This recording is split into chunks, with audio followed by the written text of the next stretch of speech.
Hi everyone, it's me, Miss Black, and I'm here to talk to you today about acculturation and assimilation. So basically, these are the things that tend to happen when two different cultures meet. And we're also going to talk a little bit about why these things matter. So let's have some fun! We already know that culture is made up of traditions, symbols, holidays, religions, and the other things that make up our daily lives. You learned that in previous modules. But the question now is, what happens when these different cultures come into contact with each other? When two cultures come into contact with each other, there are two things that tend to happen, and the words for these things are acculturation and assimilation, and we're going to spend some time talking in depth about each one. Let's start with acculturation. This is the process by which an individual or group adopts the practices and values of one culture while still retaining their own culture of origin. So here, you're just adding things from the new culture, not getting rid of your own. Acculturation makes places like America more like a salad than the traditional melting pot.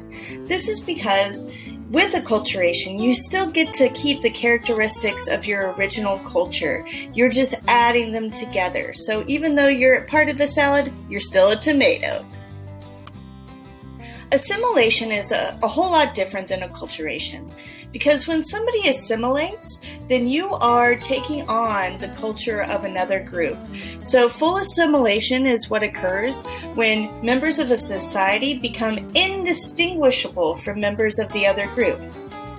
Assimilation is more like the traditional melting pot analogy that people make for the United States. When you assimilate, you get rid of your individual culture to become just like everyone else. So if you're moving to a place, you become like them. If somebody moves in, you become like them. Unfortunately, assimilation tends to result in some barbaric practices. For example, in U.S. history, assimilation, or the drive to get people to assimilate, resulted in Native American boarding schools that used torture and forcing immigrants to change their name at Ellis Island.